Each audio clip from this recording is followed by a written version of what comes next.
Permanent hair removal at Anos. Flat 25% off. Call 970-389919.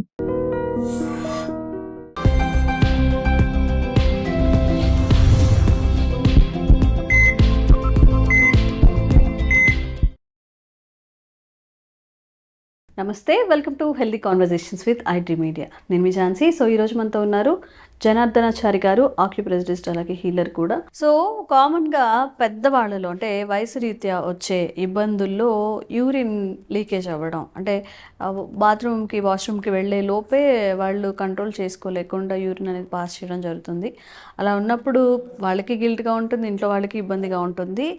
ఈ పెద్దవాళ్ళలో వచ్చే urine leakage సమస్య గురించి ఆక్యుప్రెషర్ పాయింట్స్ ఏదన్నా ఉన్నాయా, దాన్ని మనం ఎలా సెట్ చేసుకోవచ్చు, దీని గురించి మాట్లాడదాము. నమస్తే సార్. నమస్తే అమ్మా. సో జనరల్గానే వయసు పెరిగే కొద్దీ చాలా వస్తూ ఉంటాయి, ఇంబ్యాలెన్స్ అవ్వడం కానీ, మతి మరుపు కానివ్వండి, చాలా అంటే డిపెండెన్సీ అనేది వినిపించకపోవడం కానీ సహజంగా వచ్చేవి. ఇవన్నీ కూడా అన్నిట్లో కొంచెం ఇబ్బందికరంగా ఉండేది ఏంటంటే యూరిన్ లీకేజ్ సమస్య. ఎందుకంటే అది అసలు మనం అంటే దానికి ఎట్లా ఎక్స్ప్రెస్ చేయాలో కూడా తెలియట్లేదు. చాలా వాళ్ళకి ఇబ్బందిగా ఉంటుంది, పాపం ఇంట్లో వాళ్ళు కూడా ఇబ్బంది పడుతూ ఉంటారు కదా. సో దీని గురించి మాట్లాడదాము. షూర్ అమ్మా. ఇప్పుడు యాక్చువల్గా ఏంటంటే మీరన్న వృద్ధాప్యం అనేది ఈ రోజుల్లో ఏంటంటే ఒక శాపంలాగా, శాపం వృద్ధాప్యం అలా తయారైంది. అనకూడదు. డబ్బులు లేకపోయినా ఆ ఏజ్ పెరిగిన వాళ్ళందరికీ ఒక లోన్లీనెస్ కానివ్వండి, తోడు లేకపోవడం కానివ్వండి. ఇప్పుడు మిగతా సమస్యలు ఎలా వస్తాయంటే ఒక ఉద్యోగం లేకపోతే ఆర్థిక సమస్యలు కదా, చదువు లేకపోతే పంతుల ఈ మార్కులు రాకపోవడం సమస్యలు, ఇవన్నీ వేరు. వృద్ధాప్యం అంటే ఇది చేయకపోవడం ద్వారా మన ఇన్ఎఫిషియన్సీ. వృద్ధాప్యం అలా కాదుగా, అది న్యాచురల్గా వచ్చే వృద్ధాప్యం కదా, అది కదా ఒక దశ. ఆ దశలో కూడా ఎంత హెల్తీగా ఉండే అవకాశం ఉంటే, ఉండగలిగితే అదొక అద్భుతమైనటువంటి ప్రక్రియ, జీవన విధానం. అలా కాకుండా వృద్ధాప్యంతో పాటు వచ్చే కొన్ని ఖచ్చితంగా వచ్చి తీరుతాయి. అది వాటిని మనం అవాయిడ్ చేయలేము. కాకుండా ఏంటంటే ఎలా మినిమైజ్ చేయగలుగుతాము, ఎలా బెటర్ చేయగలుగుతాం అనేది ఇంపార్టెంట్. ఫర్ ఎగ్జాంపుల్ వినికిడి సమస్యలు వస్తాయి. మీరు అందాక అన్నారు వృద్ధాప్యంలో చెవి వినికిడి సమస్యలు వస్తాయి, వృద్ధాప్యంలో చూపు సమస్యలు వస్తాయి, వృద్ధాప్యంలో మోకాళ్ళ నొప్పులు, బోన్ సమస్యలు వస్తాయి. ఇంకా మేజర్గా మీరు అన్నది ఏంటంటే ఇప్పుడు యూరినేషన్ అనే ఫ్రీక్వెంట్ యూరినేషన్ అంటాం. అది చాలాసార్లు నెంబర్ ఆఫ్ టైమ్స్ యూరిన్ వెళ్ళాల్సి వస్తుంటుంది. అందువల్ల వాళ్ళు ఏం చేస్తారంటే, పెద్దవాళ్ళు కదా వాళ్ళు ఎవరిని అడగడానికి, ఇప్పుడు ముఖ్యంగా హెల్ప్ అడగాలంటే యూరిన్కి తీసుకెళ్ళమని అడగడానికి ఇష్టం ఉండదు. పైగా ఎవరైనా ఇలా మా ఇంట్లో యూరిన్లో లీక్ అవుతుంది, ఇక్కడ పోస్తున్నారు అక్కడ పోస్తున్నారు, బాత్రూమ్ వెళ్ళాలని అన్నారు అనుకోండి ఒకవేళ ఫ్యామిలీలో, ఇక వాళ్ళు ఎంత అన్నంత ఫీల్ అవుతారు. చాలా బాధేస్తుంది. ఇట్లా నేను ఇంత అందరు చెప్పే వయసులో ఉండి మేము ఇలా ఎందుకు చేస్తున్నాం, అసలు మేము చేస్తున్నామా, మాకు అవుతుందా, మాకు తెలియకుండా ఎందుకు అవుతుంది. నిజమే, వాళ్ళు తెలియకుండా అవుతుంది అది. ఇప్పుడు ఇంతెందుకు, ఇప్పుడు మనం వృద్ధాప్యం అంటున్నాం, కొన్ని మిడిల్ ఏజ్డ్ వాళ్ళలో కూడా దగ్గినా తుమ్మినా కూడా ఒక్కోసారి యూరిన్ లీక్ అయ్యే చూస్తుంటాం మనం. ముఖ్యంగా కొంతమంది లేడీస్లో ఇట్లాంటివి కనపడతాయి. దగ్గినప్పుడు తుమ్మినప్పుడు కూడా కొంత యూరిన్ లీక్. ఎందుకంటే ఏంటి ఇవన్నీ సమస్యలు ఎందుకు వస్తున్నాయి, చివరిలో రావాల్సిన సమస్యలు ఇవన్నీ కూడా యాక్చువల్గా వృద్ధాప్యంలో రావాల్సినవి ఈ మధ్య ఎర్లీగా కూడా వస్తున్నాయి. ఎందుకంటే మన టోటల్గా food habits, food, life style అన్నీ మారిపోయినాయి. ఇది ఒక మేజర్ రీజన్. ఇప్పుడు ఈ వృద్ధులకు సంబంధించి మనం కనుక ఏదైనా ఒక పరిష్కార మార్గం కనుక వాళ్ళే చేసుకోగలిగితే, మందు హాస్పిటల్కి వెళ్ళకుండా ఆ బాత్రూమ్కు దగ్గర వెళ్ళే లోపు యూరిన్ కనుక వాళ్ళు కంట్రోల్ చేసుకోగలిగితే, యూరిన్ కంట్రోల్ చేసుకోవడమే, ఆ టాయిలెట్ వెళ్ళే లోపు పడిపోకుండా లేదంటే ఇబ్బంది పడకుండా అలా చేసుకోవచ్చు. అది బ్లాడర్ మేజర్ కారణం ఏంటంటే ఏం చెప్పొచ్చు అంటే, దీనికి బ్లాడర్ అనేది యూరినరీ బ్లాడర్ వీక్ అయిపోయింది. మజిల్స్ వీక్ అవుతాయి కదా, వయసు వచ్చే కొద్దీ మజిల్స్ లోపల స్ట్రెంగ్త్ తగ్గుతుంది కదా, ఆ ఫంక్షన్ లోపల ఫ్లెక్సిబిలిటీ, హోల్డ్ చేసే కెపాసిటీ ఉండాలి. యూరిన్ పట్టే కెపాసిటీ లేకపోతే వదిలేస్తుంది అది. మనం కూడా అంతే కదా, ఇలా హోల్డ్ చేస్తాము, ఎంతసేపు హోల్డ్ చేస్తాము, త్వరగా వదిలేస్తాం కదా. అట్లా హోల్డింగ్ కెపాసిటీ తగ్గుతుంది అక్కడ. Muscle urine bladder holding capacity తగ్గడం, దానికి ఏంటంటే మేజర్గా బ్లాడర్లో వచ్చినటువంటి మార్పులు అని చెప్తున్నాం. ఎనర్జీ లెవెల్లో మార్పులు, కొంచెం ఫిజికల్గా కూడా స్ట్రెంగ్త్ కోల్పోవడం. దీనికి ఆక్యుప్రెషర్ పాయింట్లో యూరినరీ బ్లాడర్ అనే మెరిడియన్లో కాళ్ళల్లో ఉంటుంది చిటికెన వేలు. చేతిలో కాదు, కాలు యొక్క చివరి లిటిల్ టో అంటాం కదా, చిటికెన వేలు ఉంటుంది కదా, అవును. ఆ చిటికెన వేలులోనే ఈ పరిష్కారం ఉంది. ఓకే. అది ఇప్పుడు మనము ప్రెషర్ పాయింట్ చూపిస్తారా? ఇప్పుడు యూరిన్ లీకేజ్ లేదా అర్జెన్సీ త్వరగా పడిపోతున్న భయం ఉన్న వాళ్ళకి కొంత హోల్డింగ్ పెంచడానికి, ముఖ్యంగా వృద్ధుల్లో కానీ ఎవరిలోనైనా సరే ఈ యూరిన్ ఎక్కువ సార్లు పోతున్నాం యూరిన్కి, లేదా అసలు యూరిన్ రావట్లేదు, లేదా ఆపుకోలేకపోతున్నాము, ఎనీ యూరిన్లో మంట ఉంది, ఎనీ సమస్య ప్రాబ్లం విత్ ద యూరిన్ ఈ ఒక యూరినరీ బ్లాడర్లో ఉంది. ఈ కాలు యొక్క ఇందాక ఈ పెన్ ఈ సైడ్ పెట్టాలి, బ్లంట్ సైడ్ పెట్టుకొని మెల్లగా ప్రెస్ చేసుకోవచ్చు. ఇక్కడ తెలుస్తుందా మీకు? ఇది ఇలా ఎన్నిసార్లు చేయాలి? 1 నిమిషం చేయండి. ఆ కాలు కూడా చేయొచ్చు, లేదా ఇది కూడా లేదనుకోండి మీరు ఇంకొకటి కూడా చేయొచ్చు. ఇలా పట్టుకొని ఇలా ప్రెస్ చేయొచ్చు. ఆ ప్రెషర్ పాయింట్ మీద ప్రెషర్ పెట్టడం ఇంపార్టెంట్. అది పెన్నా లేకపోతే జాయ్ లేకపోతే ఇంకా ఏదని కాదు, ఇలా చేయండి. లేదంటే ఇలా కూడా చేయండి. దీన్ని కొంచెం స్టిమ్యులేట్ చేయండి. కొంచెం మొత్తం చిటికెన వేలు మొత్తం చేసినా పర్వాలేదు. ఈ చిటికెన వేలు మొత్తం, ఈ చిటికెన వేలు కాలు యొక్క చిటికెన వేలు చేయండి. ఇది ఈ యూరినరీ బ్లాడర్లో ఉన్నటువంటి ఆ కాలు గోటి అవుటర్ ఎడ్జ్లో ఉంది. ఇది ఇందాక చూశారు కదా, అక్కడ దీన్ని UB67 అంటాం పాయింట్. ఇది 2 అద్భుతమైన మూలకాలు కలుపుతుంది. ఒకటి వాయు మూలకము, రెండవది జల మూలకం. జలం అంటే యూరిన్ అంటే వాటర్ కాబట్టి యూరినరీ బ్లాడర్లో తీసుకున్నాము. యూరినరీ బ్లాడర్లో చివరి పాయింట్ ఇది. ఓకే, ఇది వాయు మూలకం అంటే దాని మదర్తో కలుపుతున్నాం మనం. ఆ మదర్ అంటే వాయువు నుంచి జలం వస్తుంది కాబట్టి ఈ 2 మూలకాలు కలవడం వల్ల ఆ బ్లాడర్ లోపల ఎనర్జీ లెవెల్ ఖచ్చితంగా ఇంప్రూవ్ అవుతాయి. ఆ హోల్డింగ్ అది పెరుగుతుంది. యూరినేషన్ సంబంధించిన యూరినేషన్ బర్నింగ్ ఉన్న, మంట ఉన్నా, లేదంటే ఎక్కువ వచ్చినా తక్కువ వచ్చినా ఆపుకోలేకపోయినా, ఎనీ యూరినరీ ఇష్యూస్ అన్నీ కూడా సాల్వ్ అవుతాయి. ట్రై చేయండి. లివర్ సరిగ్గా లేనప్పుడు మాత్రమే ఒక్కొక్కటిగా మన శరీరంలో అంటే షుగర్ వ్యాధిని మొదలుకొని ఇంకేదైనా క్రానికల్ డిసీజ్ వచ్చే అవకాశం ఉంటుందని చెప్తుంటారు. మరి లివర్ అసలు కరెక్ట్గా పనిచేయట్లేదని ముందుగా మనకి ఎలాంటి సిమ్టమ్స్ బాడీ తెలియజేస్తుంది? యాక్చువల్గా ఆక్యుపంక్చర్లో ఈ లివర్ అనే ఆర్గాన్ గురించి ట్రెడిషనల్ చైనీస్ మెడిసిన్లో చాలా వివరంగా ఉంది. అంటే అలోపతి కానీ ఇతరతర వైద్య విధానాల్లో లివర్ని చూసిన విధానం వేరు, ఆక్యుపంక్చర్లో ఈ ఆర్గాన్ పట్ల ఉన్న అవగాహన విభిన్నంగా ఉంటుంది. ఎలా అంటే ఇది ఒక ఆర్గాన్ లాగా చూడలే వాళ్ళు. నిజానికి ఏ ఆర్గాన్ లాగా చూడలే. ఆర్గాన్కి ఒక ఇమోషన్స్ ఉంటాయి అనుకుంటారు.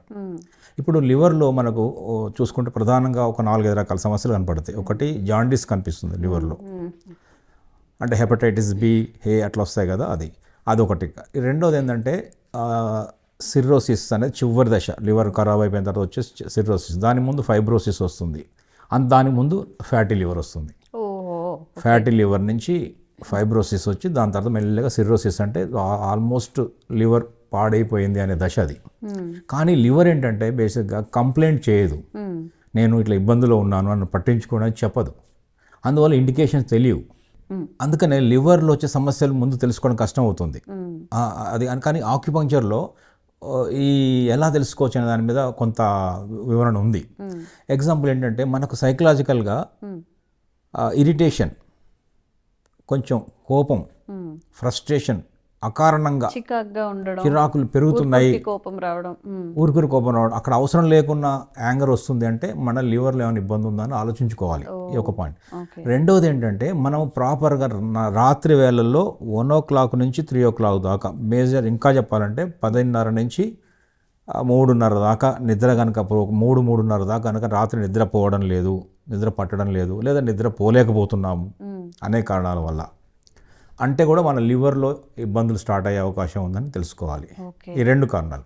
మూడోది ఏంటంటే బాడీలో అక్కడక్కడ ర్యాషెస్ వచ్చి ఇచ్చింగ్ లాగా వస్తుంటుంది. ఇది కూడా లివర్ సమస్యకు ఒక ఇండికేషనే. ఇంకా మూడోది ఏంటంటే టెంపరల్ హెడ్ఏక్స్ వస్తాయి. ఈ ఫ్రంటల్ హెడ్ఏక్ కాకుండా వెనక హెడ్ఏక్ కాకుండా ఇక్కడ ఈ హెడ్ఏక్స్ వస్తాయి. లివర్లో సమస్యలు వచ్చినప్పుడు ఈ హెడ్ఏక్స్ వచ్చి ఇంకా ఏమొస్తాయంటే ఈ పోర్షన్ ఉందా సైడ్స్కి హైపోకాండ్రియాక్ రీజన్ అంటాం దీన్ని, ఈ పక్కట ఎముకలు అంటాం. ఈ పక్కట ఎముకల్లో ఈ కాళ్ళ కింద నుంచి ఇలా ఈ అంటే సైడ్స్కు పెయిన్స్ వస్తాయి. ఇది సైడ్ పెయిన్. లైక్ చెవి పెయిన్ కూడా ఇంక్లూడ్ చేసుకోవచ్చు. చెవి అంటే మైగ్రేన్. మైగ్రేన్స్ ఒక సైడ్ ఈ పక్క అయినా ఈ పక్క పార్శ్వపు నొప్పి కదా అది. ఓకే. పార్శ్వం అంటే పక్క అని అర్థం కదా, సైడ్ అని అర్థం.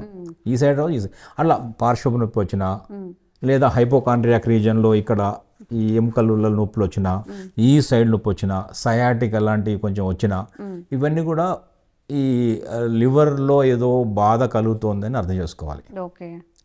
దీన్ని అర్థం చేసుకోవడానికి ఈ ఎందుకు వస్తుంది అసలు ముఖ్యంగా దీనిలో మేజర్గా ఇప్పుడున్న కంప్లైంట్స్లో అందరికి ఫ్యాటీ లివర్ గ్రేడ్ 1 వస్తుంది ఇప్పుడు. అంటే అందులో కూడా గ్రేడ్స్ ఉన్నాయా సార్? గ్రేడ్ 1, గ్రేడ్ 2, గ్రేడ్ 3 అని ఫ్యాటీ లివర్లో గ్రేడ్స్ ఉంటాయి. 4 దాకా చెప్తారు మన వాళ్ళు. గ్రేడ్ 1 అనేది కామన్ అయిపోయింది ఈ రోజుల్లో. ఎందుకో మేజర్ లివర్ సఫర్ అయ్యేది ఒక 4-5 కారణాల వల్ల సఫర్ అవుతుంది. ఇందాక అన్నట్టు నైట్ నిద్ర లేకపోయినా సఫర్ అవుతుంది. రెండవది ఆయిల్ ఫుడ్స్ ఎక్కువ తిన్న సఫర్ అవుతుంది. ఓకే.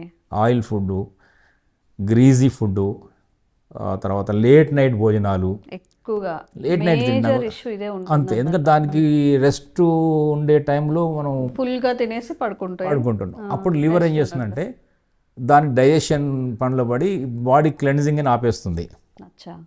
ఆ లివర్ సఫర్ అవుతుంది. ఆ లివర్ టైం అది 11 to 3 అనుకున్నాం కదా, గాల్ బ్లాడర్ లివర్. సో అది ఒకటి. మూడు అసలు మేజర్గా లివర్ ఖరాబ్ కావడానికి ఒకప్పుడు ఆల్కహాల్, మద్యం తాగే వాళ్ళు లివర్ పోయేది. ఇప్పుడు మద్యం తాగకపోయినా లివర్లు పోతున్నాయి. దీన్ని నాన్ ఆల్కహాలిక్ ఇష్యూస్ అంటున్నాం. Alcoholic, non alcoholic. ఆల్కహాల్తో సంబంధం లేకుండా లివర్ ఇబ్బంది పడుతుంది. ఇది ఇంకొక ఏమవుతుందంటే ఈ ఆల్కహాల్తో పాటు ఎక్కువ మందులు వాడతారు, డ్రగ్స్ వాడతారు కదా, ఈ సమస్య ఆ సమస్య, తలనొప్పి, జలుబు, ఏదొచ్చినా టాబ్లెట్ మింగి అలవాటు ఉండదు అనుకోండి, అవన్నీ కెమికల్సే కదా. ఆ కెమికల్స్ ప్రాసెస్ చేసేది ఎవరు? లివర్. అక్కడ మళ్ళీ ఇష్యూస్ స్టార్ట్ అవుతాయి. ఓకే.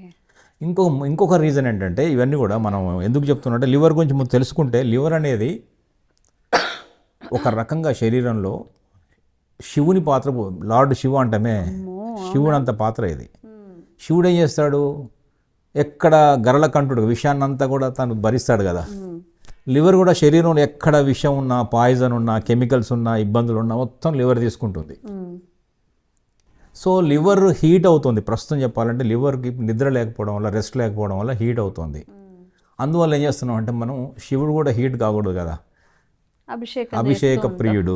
నీళ్లు పోసి ఆయన చల్లారుస్తుంటారు. పైగా ఆయన ఎక్కడ ఉంటాడు? నీళ్లు ఎక్కడుంటే ఆయన ఎక్కడ ఉంటాడు? తీరాల్లో, సాగర తీరాల్లోనే శివాలయాలు ఉంటాయి.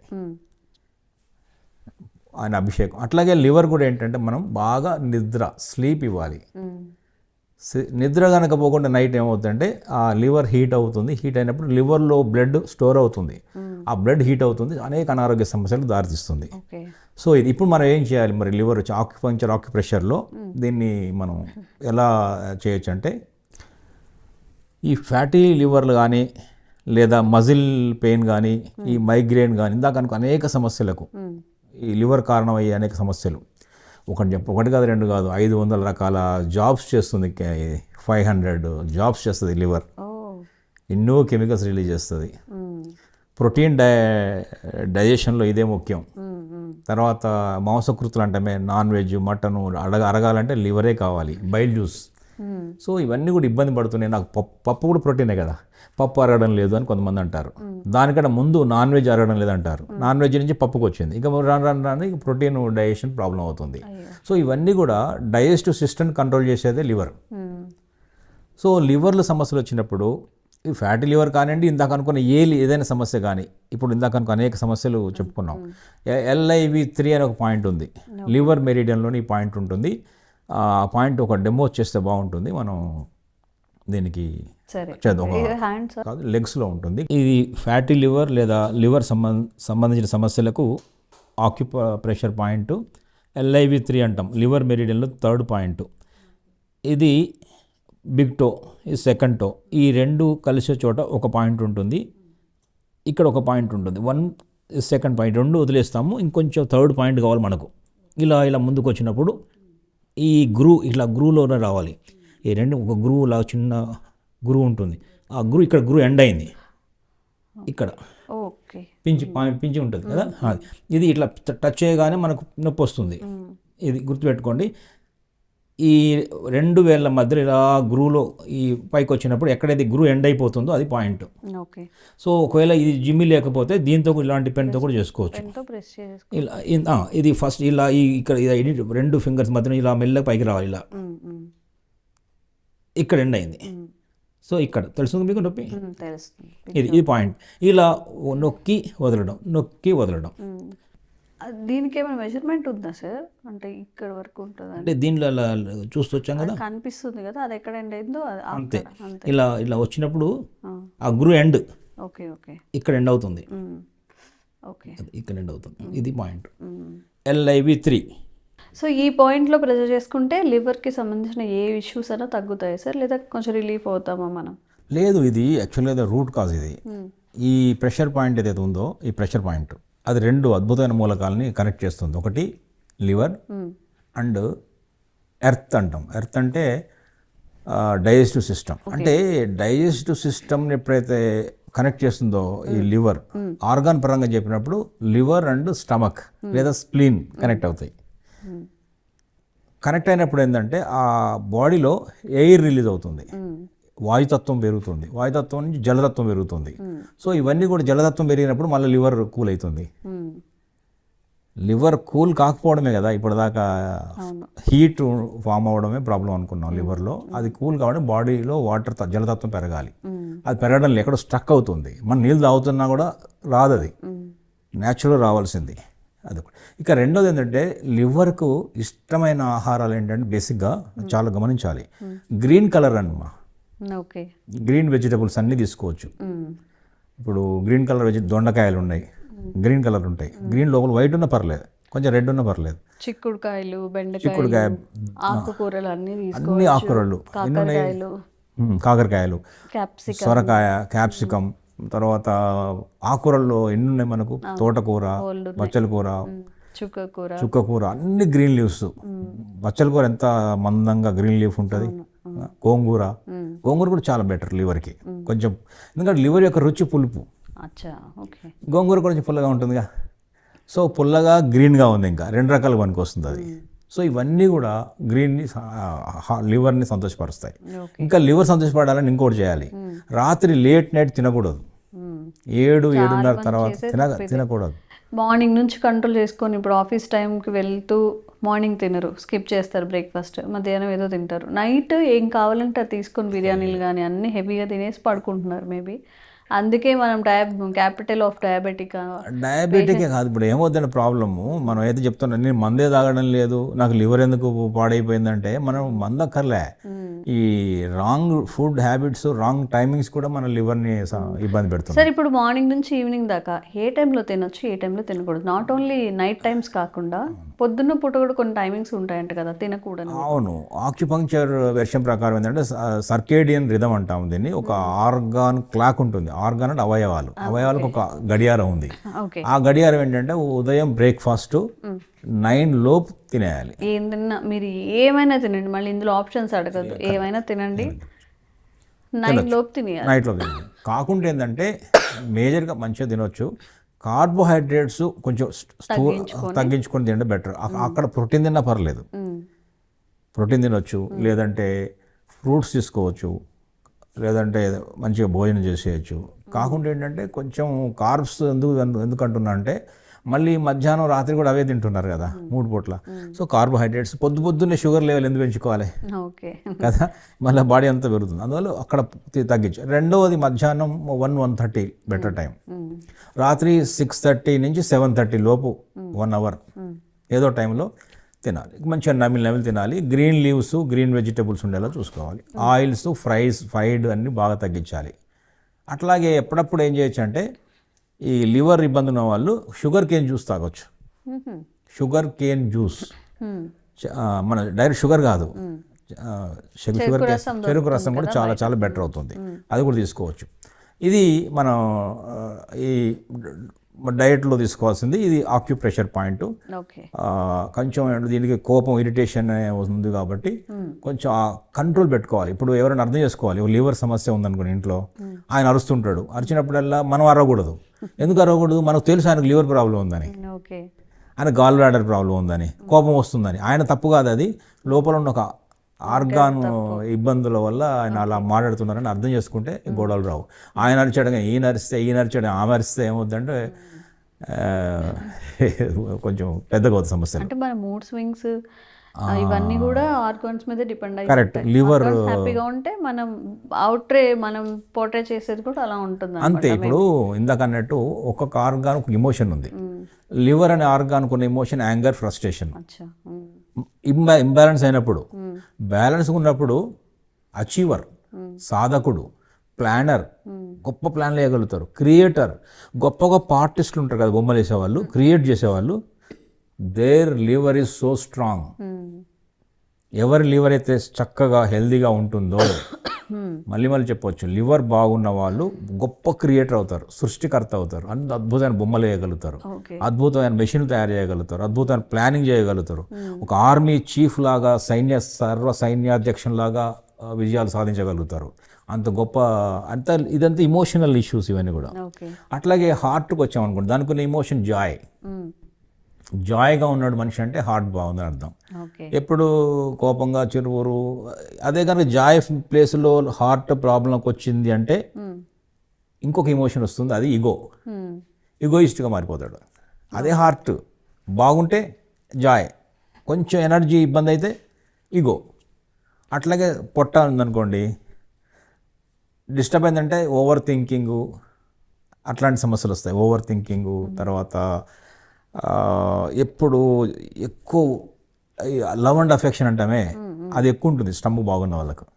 బాగున్న వాళ్ళకు స్టమక్ ఎనర్జీ బాగుంటాయి. అది డిస్టర్బ్ అయితే ఓవర్ థింకింగ్, డిస్టర్బెన్సెస్ అవుతాయి. ఒకటి ఆలోచిస్తారు, పట్టుకుని వదలరు, అక్కడక్కడే ఉంటారు. అట్లాగే లంగ్ అనే దానికి కూడా ఒక ఎమోషన్ ఉంది, దుఃఖం. లంగ్ ఎనర్జీ డిస్టర్బ్ అయిందంటే వాళ్ళు ఏడుస్తూనే ఉంటారు పాపం. ట్యాప్ ఓపెన్ చేసి లంగ్స్ ఏడుపు, దుఃఖపడుతుంటారు. సో అలా కాకుండా లంగ్స్ బాగా పర్ఫెక్ట్గా ఉన్నాయంటే రెస్పాన్సిబిలిటీ, షేరింగ్ రెస్పాన్సిబిలిటీ, తర్వాత పంక్చువాలిటీ, గొప్ప ధైర్య సాహసాలు ఉంటాయి, మంచిగా ఉంటారు అక్కడ, లంగ్స్ బాగుంటాయి. అట్లాగే వాటర్ అనుకోండి, కిడ్నీ ఎనర్జీ కూడా పర్ఫెక్ట్గా ఉందంటే వాళ్ళు చాలా అద్భుతమైన ఆంజనేయ స్వామి లాగా ధైర్యంగా నిలబడగలుగుతారు. బోన్స్ బాగుంటాయి, స్ట్రక్చర్ బాగుంటుంది, హైట్ వెయిట్ ఉన్న వాళ్ళంతా కూడా కిడ్నీ ఎనర్జీ బాగుందని అర్థం. ఓకే, అది కిడ్నీ ఎనర్జీ బాగున్నప్పుడు ధైర్యం, సాహసం ఉంటుంది. ఓకే, హనుమాన్ లాగా. అదే వీక్ అయిందండి, ఇంబ్యాలెన్స్ అయితే మాత్రం భయం వస్తుంది దాని ప్లేస్లో. కిడ్నీ భయం, ఫియర్ స్టార్ట్ అవుతుంది. ప్రధాని భయపడిపోతారు. రాత్రి అంటే భయం అవుతుంది, వాటర్ అంటే భయం అవుతుంది, పై నుంచి కింద చూసి భయపడతారు. ఆ ఇమోషనల్గా ఫియర్నెస్ వస్తుంది, ఫియర్ఫుల్ అవుతారు. సో ఇట్లా ఒక్కొక్క ఎనర్జీ, ఇందాక అనుకున్న ఆర్గాన్కి ఒక ఇమోషన్ ఉంది అనేది ఆక్యుపంక్చర్, ట్రెడిషనల్ చైనీస్ మెడిసిన్ చెప్తుంది, ఇండియన్ మెడిసిన్ కూడా చెప్తుంది. కానీ అలోపతి మెడిసిన్, ఇతరత్ర మెడిసిన్లు ఏంటంటే ఆర్గాన్ ఇస్ ఆర్గాన్, దానికి ఇమోషన్స్ ఉంటాయని అనుకుంటాం మనం. ఓకే, సో అందుకని లివర్ అనే దానికి ఒక అద్భుతమైన అచీవరు, సాధకుడు, ప్లానరు, క్రియేటరు. కాబట్టి ఆయనకు సృష్టి. ఇప్పుడు మనం ఇంకో మాట చెప్పిన మీకు, కరెక్ట్గా ఉగాదికి ముందు ఉన్నాం మనం, అంటే క్రియేషన్ టైంలో ఉన్నాం, సృష్టికి ప్రారంభంలో ఉన్నాం. అందుకని ఉగాదికి అన్ని రుచులు తినాలని చెప్తాం. ప్రారంభం అంటేనే సృష్టి అంటేనే లివర్. ఇప్పుడు లివర్ టైంలో ఉన్నాం మనం. ఇప్పుడు లివర్ టైంలో ఉన్నాం కాబట్టి ఈ లివర్ సమస్యలు వచ్చే, కోపము, ఫ్రస్ట్రేషన్లు వచ్చే అవకాశం ఉంటుంది ఈ సీజన్లో. కొంచెం కంట్రోల్ చేసుకోవాలి. దాని టైంలో ఉన్నాం మనం ఇప్పుడు కరెక్ట్గా. ఓకే, దీపావళి, ఉగాది నుంచి ప్రారంభం అంటాం కదా. ప్రారంభం ఇప్పుడు చూడండి, ఎందుకు సృష్టి అంటున్నానంటే లివర్ సృష్టి. ఇప్పుడు మనము చిగుళ్ళు ప్రారంభం అవుతాయి కదా ఉగాదికి, చిగుళ్ళు వస్తున్నాయంటే సృష్టి ప్రారంభం అవుతుంది అర్థం. సో అందుకని లివర్ అనేది సృష్టికి క్రియేటర్ కాబట్టి ఆ ఇష్యూలన్నీ కూడా LIV3 అనే ఒక అక్యుప్రెషర్ పాయింట్తో ఏ ప్రాబ్లం వచ్చినా సరే, నాకు క్రియేట్ చేయలేకపోతున్నాను, నాకేదో అంతకుముందు చాలా అద్భుతంగా ఆలోచించే ఇమాజినేషన్ ఉండేది, ఇప్పుడు ఉండట్లేదు, అంతకుముందు కోపం ఉండేది కదా, కోపం వస్తుంది ఇవన్నీ అనే ఇమోషనల్ ఇష్యూస్ ఉన్నా కూడా ఫ్రస్ట్రేషన్ వస్తుంది, అన్నిటికీ ఇది పరిష్కారంగా ఉంటుంది. ట్రై చేయండి, తప్పకుండా ఈ సమస్యల నుంచి పరిష్కారం లభిస్తుంది. అండ్ ఇంకా కూడా ఆక్యుప్రెషర్ పాయింట్స్ గురించి, మన హెల్త్కి సెట్ అయ్యేలాగా ఏ ఆర్గన్, ఆక్యుప్రెషర్ పాయింట్స్ ఏముంటాయి, మనం ఎలా యాక్టివేట్ చేసుకోవాలి, ఇవన్నీ కూడా మళ్ళీ జనార్దనాచారి సార్ త్రూ తెలుసుకుందాము. Thank you so much. నమస్తే అమ్మా.